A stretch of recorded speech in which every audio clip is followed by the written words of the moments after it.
नमस्कार, बीकेजीएस globe online platform पर आप सभी का स्वागत है। आशा करता हूं आप लोग स्वस्थ होंगे, अच्छे होंगे और आपकी तैयारी बहुत बेहतर तरीके से चल रही होगी। यूपी पुलिस री एग्जाम के लिए परीक्षा वाले प्रश्न सीरीज की आज की क्लास में आपकी परीक्षा के लिए अति महत्वपूर्ण टॉपिक संविधान के प्रमुख अनुच्छेदों की चर्चा करेंगे और संविधान के प्रमुख अनुच्छेदों को हम दो पार्ट में कवर करेंगे। और आप सब लोगों को पता है कि यह टॉपिक आप लोगों के लिए कितना महत्वपूर्ण है। तो आइए इस बेहतरीन क्लास को हम शुरू करते हैं। एक बात मैं आपको और बता दूं कि आपको अनुच्छेद 1 से लेकर अनुच्छेद 51 का तक बहुत कम अनुच्छेदों को मिस करना है। ये आर्टिकल आपके लिए बहुत महत्वपूर्ण होते हैं। ये शुरू के जो अनुच्छेद होते हैं ये आप लोगों के लिए बहुत महत्वपूर्ण हैं और आपकी परीक्षाओं में जो प्रश्न पूछे जाते हैं वो सबसे ज्यादा प्रश्न यहीं से बनते हैं। और बाद के जो आर्टिकल हैं वहां हम चुन सकते हैं, वहां हम इंपॉर्टेंट देख सकते हैं, लेकिन इनके बीच के जो आर्टिकल हैं वो लगभग आप लोगों के लिए महत्वपूर्ण है। हम कुछ ही आर्टिकल को छोड़ेंगे, ठीक है भैया। तो आइए शुरू करते हैं। अनुच्छेद 1 में भारत संघ के नाम और उसके राज्य क्षेत्र की व्याख्या है। क्या है भैया? अनुच्छेद 1 में संघ के नाम की व्याख्या है और उसके राज्य क्षेत्र की व्याख्या है। भारत का नाम भारत और इंडिया संविधान के अनुच्छेद 1 में ही लिखित है। और अगर आपको यह जानकारी हो, अगर आपने इस चीज को ध्यान दिया हो, अभी कुछ दिन पहले भारत के नाम को लेकर एक कंट्रोवर्सी हो गई थी। यह चर्चा चलने लगी थी कि भारत के संविधान के अनुच्छेद 1 से इंडिया शब्द हटा दिया जाएगा। यह चर्चा चलने लगी थी लेकिन ऐसा हुआ नहीं, लेकिन चर्चा चली थी। भारत का नाम भारत और इंडिया होगा, हिंदी में भारत और अंग्रेजी में उसे इंडिया कहेंगे। इसकी व्याख्या अनुच्छेद 1 में ही है, ठीक है भैया। और अनुच्छेद 1 में ही व्याख्या है भारत राज्यों का संघ है। भारत राज्यों का संघ है, इसका तात्पर्य है कि वर्तमान में भारत में 28 राज्य हैं और 8 केंद्र शासित प्रदेश हैं। इन सब को मिला के भारत बनता है। इन राज्यों और केंद्र शासित प्रदेशों से किसी को अलग होने का अधिकार नहीं है। सब मिलके भारत संघ का निर्माण होता है। यहां से एक प्रश्न बनता है, भारत राज्यों का संघ है, परिसंघ है, अर्ध संघ है, एक विकल्प और होता है, तो आपको याद रखना है भारत राज्यों का संघ है, ठीक है भैया। आगे देखिए अनुच्छेद 2 यह व्याख्या करता है नए राज्यों के प्रवेश या स्थापना की बात करता है। और यह आर्टिकल भैया उन जो भारत का हिस्सा नहीं है, भारत का हिस्सा नहीं है या भारत का भाग नहीं है। सिक्किम जो राज्य था, सिक्किम राज्य 1975 से पहले एक स्वतंत्र राष्ट्र था, एक देश था, भारत का राज्य नहीं था। 36वें संविधान संशोधन 1975 के द्वारा अनुच्छेद 2 का प्रयोग करते हुए सिक्किम राज्य को भारत का हिस्सा बनाया गया। अनुच्छेद 2 का प्रयोग करते हुए 36वें संविधान संशोधन 1975 के द्वारा सिक्किम को भारत में मिलाया गया। और इससे पहले यह क्या था? यह एक स्वतंत्र देश था, ठीक है भैया, बात समझ में आ गई। अनुच्छेद 3 नए राज्यों के निर्माण और वर्तमान राज्यों के नाम और उनकी सीमाओं और उनके क्षेत्र में परिवर्तन की व्याख्या करता है। क्या करता है? परिवर्तन की व्याख्या करता है।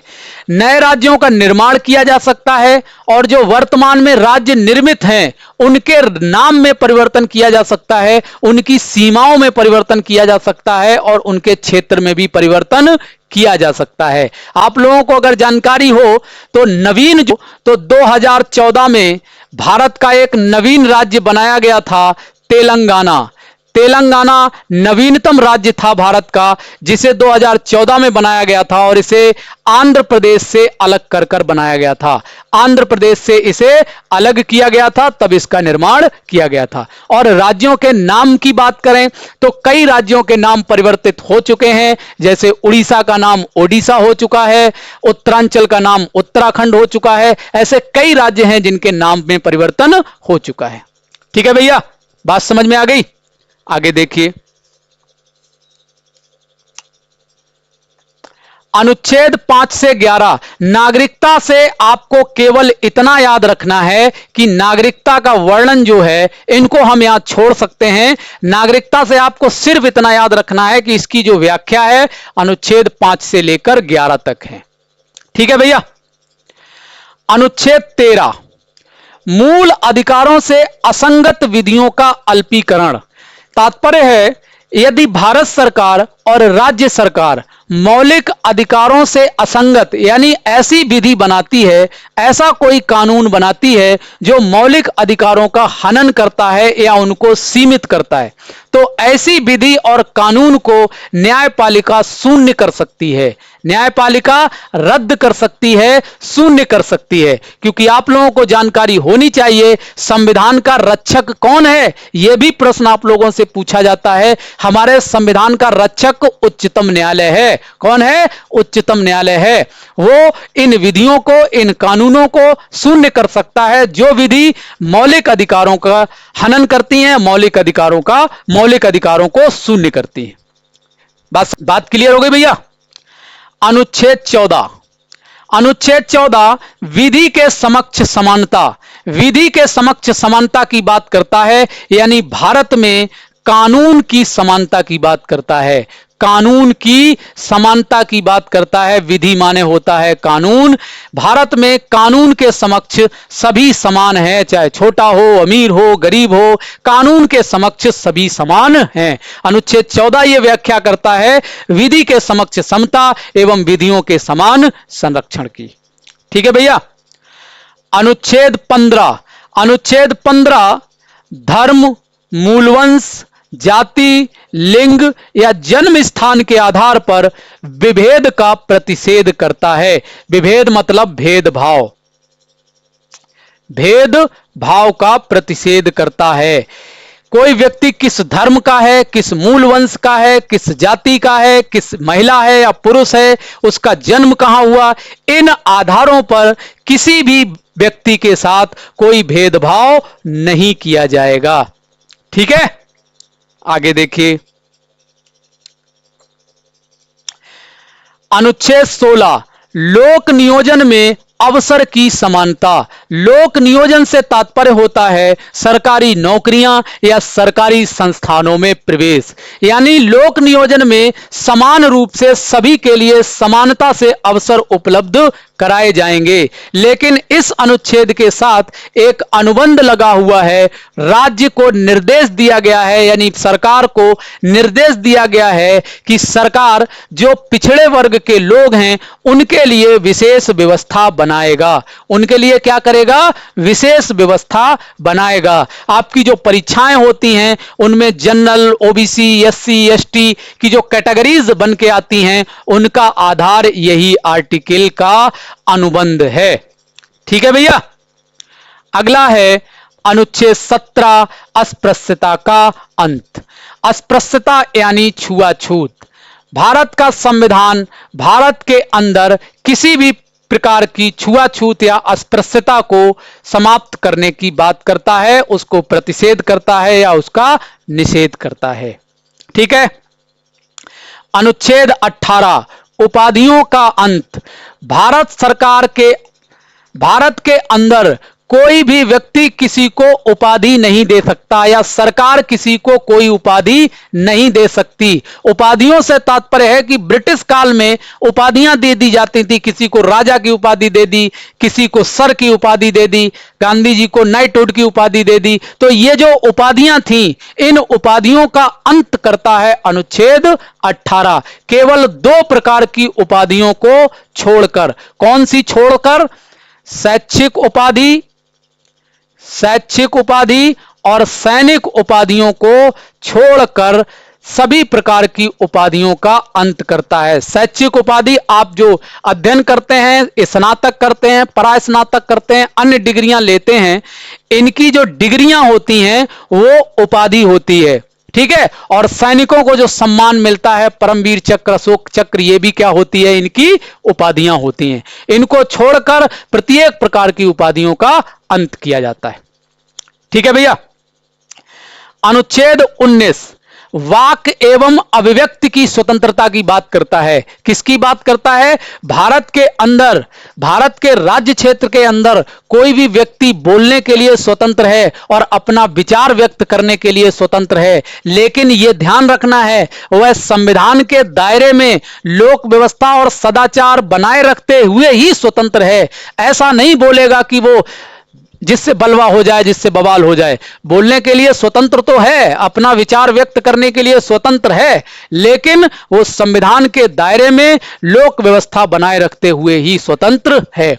और अनुच्छेद 19 से जो सबसे ज्यादा प्रश्न पूछता है, प्रेस शब्द का उल्लेख संविधान में नहीं है।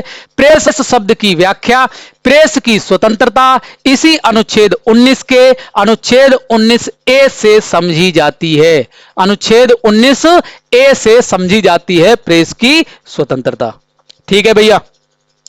अगला है दोष सिद्धि से संरक्षण। दोष सिद्धि से संरक्षण, जब किसी अपराधी को गिरफ्तार किया जाता है तो उसकी दोष सिद्धि से संरक्षण के संदर्भ में उसे कुछ सुविधाएं मिलती हैं। पहली बात, अपराध के समय निर्धारित सजा का प्रावधान, यानी जिस समय उस अपराधी ने जो अपराध किया है उस समय उस अपराध के लिए जो सजा निर्धारित है उतनी ही सजा उस अपराधी को दी जाएगी। ऐसा नहीं है कि उसको उस सजा से ज्यादा सजा दे दी जाए। दूसरी बात, एक अपराध के लिए एक ही बार सजा का प्रावधान है। किसी अपराधी ने एक अपराध किया है, उसे उस अपराध के लिए एक ही बार सजा मिलेगी। ऐसा नहीं है कि उसे दोबारा फिर पकड़ लिया। किसी भी व्यक्ति को स्वयं के विरुद्ध गवाही देने के लिए बाध्य नहीं किया जाएगा। यह दोष सिद्धि से 3 प्रकार के संरक्षण अनुच्छेद 20 देता है, ठीक है भैया। आगे देखिए, अनुच्छेद 21 प्राण एवं दैहिक स्वतंत्रता। इसे जीवन की स्वतंत्रता, जीवन की स्वतंत्रता या व्यक्तिगत स्वतंत्रता भी कहा जाता है। जीवन की स्वतंत्रता या व्यक्तिगत स्वतंत्रता। भी व्यक्ति भारत राज्य क्षेत्र के अंदर अपना स्वतंत्र जीवन जीने के लिए स्वतंत्र है, उस पर कोई बाध्यता नहीं है। उसके प्राण एवं दैहिक मतलब उसके जीवन को किसी भी प्रकार से हनन नहीं किया जाएगा, ठीक है। और इस आर्टिकल में बहुत सारे पॉइंट जोड़े गए हैं, बहुत सारे पॉइंटों को जोड़ा गया है और लगातार जोड़ा जाता है। अभी हाल ही में इसमें एक पॉइंट जोड़ा गया है, आपने सुना होगा, निजता का अधिकार। निजता का अधिकार या राइट टू प्राइवेसी। आज से 2-3 वर्ष पहले आधार कार्ड को लेके एक समस्या उत्पन्न हुई थी। हर जगह आधार कार्ड अनिवार्य कर दिया गया था। तब माननीय सुप्रीम कोर्ट ने इसे राइट टू प्राइवेसी के अंदर लाया और अनुच्छेद 21 में शामिल किया और निजता का अधिकार, राइट टू प्राइवेसी को मौलिक अधिकार के रूप में शामिल कर लिया गया, ठीक है। बात समझ में आई? अनुच्छेद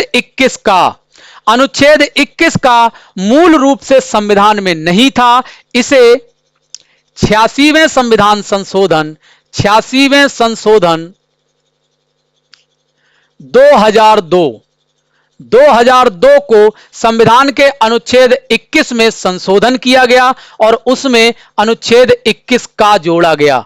अनुच्छेद 21 का जोड़ा गया और इसमें क्या है, 6 से 14 वर्ष तक के बच्चों को निःशुल्क और अनिवार्य शिक्षा का प्रावधान किया गया है। यहां पे एक चीज आप ध्यान रखिएगा, अभी जो मैंने निजता के अधिकार की बात की, यह आर्टिकल नहीं है, यह एक पॉइंट है जिसे अनुच्छेद 21 में जोड़ा गया है। और यह अनुच्छेद 21 क्या है? यह एक अनुच्छेद है जिसे अनुच्छेद 21 का बनाया गया है।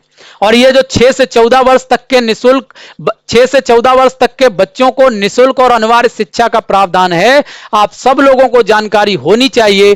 कक्षा 1 से लेकर कक्षा 8 तक सभी बच्चों को निःशुल्क शिक्षा दी जाती है और उनको ड्रेस भी फ्री मिलती है, उनको किताबें भी फ्री मिलती हैं, सारा सब कुछ फ्री है। ये किस अनुच्छेद के तहत है? अनुच्छेद 21 का के तहत है। ठीक है भैया। अनुच्छेद 22 कुछ दशाओं में गिरफ्तारी एवं निरोध से संरक्षण की बात करता है। क्या करता है? जब भी किसी व्यक्ति को गिरफ्तार करने के लिए गिरफ्तार करने वाली संस्था जाती है तो उसके पास 3 अधिकार होते हैं, उसे 3 प्रकार के संरक्षण मिलते हैं। पहला संरक्षण उसे मिलता है कि गिरफ्तार किए जाने वाले व्यक्ति को तुरंत गिरफ्तारी का कारण बताना होता है, उसे गिरफ्तारी का कारण बताना है। आपने मूवीज में देखा होगा, जब हीरो किसी विलन को गिरफ्तार करने जाता है तो विलन क्या कहता है? वारंट लेके आए हो। तो ये वारंट क्या होता है? वारंट क्या होता है? वारंट भैया होता है कारण। वारंट क्या होता है? कारण होता है, जो लिखित रूप से होता है और यही उस गिरफ्तार किए जाने वाले व्यक्ति को बताना होता है। दूसरा उसे संरक्षण मिलता है गिरफ्तारी के बाद, जब उस व्यक्ति को गिरफ्तार कर लिया जाता है, उस गिरफ्तारी के बाद 24 घंटे के अंदर, कितने? 24 घंटे के अंदर यात्रा का समय छोड़कर, मतलब गिरफ्तार कर लिया और यात्रा का समय, मान लीजिए किसी व्यक्ति को 500 किलोमीटर दूर से गिरफ्तार किया तो 24 घंटे वाला रूल वहां पे लागू नहीं हो पाएगा। इसीलिए कहा गया है यात्रा के समय को छोड़कर, यात्रा का जो समय लगता है उसको छोड़कर 24 घंटे के अंदर उस व्यक्ति को, गिरफ्तार किए गए व्यक्ति को न्यायालय के समक्ष प्रस्तुत करना अनिवार्य है। न्यायालय के समक्ष प्रस्तुत करना अनिवार्य है। ठीक है भैया। आप लोगों ने सूर्यवंशम मूवी देखी होगी, देखी है ना? सूर्यवंशम मूवी में जब वो थानेदार उस लड़की को गिरफ्तार कर लेता है तो अमिताभ जी क्या कहते हैं? उसको हड़काते हैं कि नहीं हड़काते हैं? क्या पाठ पढ़ाते हैं उसको कि तुमने इसे 24 घंटे के अंदर न्यायालय के समक्ष पेश किया, नहीं किया। तो ये जो न्यायालय के समक्ष पेश करने की व्याख्या है वो कहां से आती है 24 घंटे के? वो भैया अनुच्छेद 22 से आती है। ठीक है। और तीसरा संरक्षण मिलता है उस व्यक्ति को अपनी पसंद के विधि व्यवसायी यानी वकील, एडवोकेट से परामर्श लेने का अधिकार होगा। ठीक है भैया। तो ये गिरफ्तारी से संरक्षण 3 प्रकार से मिलता है। अगला अनुच्छेद 23 मानव दुर्व्यापार यानी स्त्रियों और बच्चों की खरीद फरोख्त एवं बलात् श्रम। बलात् श्रम से तात्पर्य है बेगार, मतलब किसी ने काम किया और उसको पैसा भी नहीं मिला, उसको मेहनताना भी नहीं मिला, तो इसे बोला जाता है बलात् श्रम। ये सभी क्या किए जाते हैं? संविधान के अनुच्छेद 23 के तहत प्रतिषेध किए जाते हैं, प्रतिबंधित किए जाते हैं। ठीक है भैया। अनुच्छेद 24 बाल श्रम का निषेध करता है। किसका निषेध करता है? बाल श्रम का निषेध करता है। 18 वर्ष से कम उम्र के बच्चों को, 18 वर्ष से कम उम्र के बच्चों को किसी जोखिम भरे कार्य, खान खनन या भारी उद्योगों में नियोजित नहीं किया जा सकता, मतलब उनको काम नहीं कराया जा सकता है 18 वर्ष से कम उम्र के बच्चों को। अनुच्छेद 23 और 24 बहुत इंपॉर्टेंट होते हैं, इनको याद कर लीजिए। अनुच्छेद 23 और 24 अभी तुरंत याद हो जाएंगे। अनुच्छेद 23 याद कर लीजिए, बलात् किसकी बात करता है? बलात् की। और अनुच्छेद 24 किसकी बात करता है भैया? बाल की। बलात् श्रम और बाल श्रम। ठीक है भैया। आगे देखिए, अनुच्छेद 25 से 28 धार्मिक स्वतंत्रता की व्याख्या है। इसको आप सिर्फ इतना ही जान सकते हैं, धार्मिक स्वतंत्रता की व्याख्या अनुच्छेद 25 से 28 तक है। ठीक है भैया। अगला है अनुच्छेद 29 अल्पसंख्यक वर्गों के हितों का संरक्षण। क्या कहता है? अल्पसंख्यक वर्गों के हितों का संरक्षण। जो अल्पसंख्यक या आदिवासी समुदाय के लोग हैं उनको अपनी भाषा, अपनी लिपि और अपनी संस्कृति बनाए रखने का अधिकार होगा। क्या होगा? उनको अपनी भाषा, लिपि, लिपि का मतलब होता है लेखन शैली, और संस्कृति, और संस्कृति, इसे बनाए रखने का अधिकार होगा, उनको इनसे वंचित नहीं किया जा सकता है। ठीक है। और इनके आधार पर भाषा, लिपि और संस्कृति के आधार पर ने राज्य द्वारा पोषित, यानी जो संस्था राज्य के द्वारा संचालित है, सरकार के द्वारा संचालित है, ऐसी शिक्षण संस्था में प्रवेश से रोका नहीं जाएगा। ठीक है भैया, अनुच्छेद 29 क्लियर। अनुच्छेद 30, अल्पसंख्यक वर्गों को अपनी पसंद की शिक्षा संस्थाओं की स्थापना का अधिकार होगा। वो अपनी भाषा, लिपि और संस्कृति के आधार पर अपनी शिक्षण संस्थाओं की स्थापना कर सकते हैं। ठीक है भैया। अगला है अनुच्छेद 32, संवैधानिक उपचारों का अधिकार। अभी तक आप लोगों ने जो मौलिक अधिकारों के बारे में पढ़ा है, यदि मौलिक अधिकारों को सीमित किया जाता है, उनका हनन किया जाता है, तो अनुच्छेद 32 के तहत, संवैधानिक उपचारों के तहत, अनुच्छेद 32 इसके तहत सुप्रीम कोर्ट 5 प्रकार की रिट जारी करता है। 5 प्रकार की रिट जारी करता है। बंदी प्रत्यक्षीकरण, बंदी प्रत्यक्षीकरण, ठीक है, परमादेश, प्रतिषेध, उत्प्रेषण और भैया अधिकार प्रक्षा, और अधिकार प्रक्षा। ठीक है भैया, ये 5 प्रकार की रिट अनुच्छेद 32 के तहत कौन जारी करता है? सुप्रीम कोर्ट जारी करता है, संवैधानिक उपचारों के अधिकार के तहत। एक चीज और याद रख लीजिए, संविधान सभा की जो प्रारूप समिति थी, उस प्रारूप समिति के अध्यक्ष डॉक्टर बी.आर. अंबेडकर ने इसे, अनुच्छेद 32 को संविधान की आत्मा कहा है। संविधान की आत्मा कहा है। वैसे अगर आत्मा पूछा जाता है तो उसका उत्तर होता है प्रस्तावना, लेकिन अगर डॉक्टर बी.आर. अंबेडकर के नाम से पूछा जाता है तो इसका उत्तर हो जाएगा अनुच्छेद 32। बात समझ में आ गई? एक चीज और देख लीजिए, यही 5 प्रकार की रिट, ये जो रिट अभी लिखी हैं, बताई हैं आपको, अनुच्छेद 226 के तहत हाई कोर्ट भी जारी करता है। अनुच्छेद 38, लोक कल्याण की अभिवृद्धि। राज्य क्या करेगा? यह नीति निदेशक तत्व का लोक कल्याण की अभिवृद्धि के लिए राज्य व्यवस्था बनाएगा। आपसे एक प्रश्न पूछा जाता है कि लोक कल्याणकारी राज्य की स्थापना किसमें होती है, लोक कल्याणकारी राज्य का वर्णन किसमें मिलता है? तो यह देख लीजिए, नीति निदेशक तत्व में मिलता है। और अनुच्छेद 38 इसकी व्याख्या करता है, राज्य क्या करेगा? लोक कल्याण की अभिवृद्धि के लिए व्यवस्था बनाएगा या प्रयास करेगा। आगे देखिए, अनुच्छेद 39, समान कार्य के लिए समान वेतन, यानी चाहे महिला हो या पुरुष हो, यदि वह समान कार्य करते हैं तो उनके लिए समान वेतन का प्रावधान किया गया है। ठीक है भैया। अनुच्छेद 39 का यह मूल रूप से संविधान में नहीं था, इसे 42वें संविधान संशोधन 1976 के द्वारा संविधान में जोड़ा गया है। 39 का को क्या है इसमें? समान न्याय एवं निशुल्क विधिक सहायता। समान न्याय मतलब सभी को समान रूप से न्याय मिलेगा और निशुल्क विधिक सहायता मिलेगी। जो व्यक्ति कमजोर हैं, जो आर्थिक रूप से कमजोर हैं, उनके लिए सरकार निशुल्क विधिक सहायता यानी निशुल्क कानूनी सहायता उपलब्ध कराएगी। ठीक है भैया। आगे देखिए, अनुच्छेद 40, राज्य क्या करेगा? ग्राम पंचायतों का गठन करेगा। बहुत अच्छे से इसे अपने मस्तिष्क में सेट कर लीजिए। ग्राम पंचायतों के गठन की बात किसमें की गई है? अनुच्छेद 40 में की गई है। ठीक है भैया। अनुच्छेद 41, कुछ दशाओं में काम, शिक्षा और लोक सहायता पाने का अधिकार।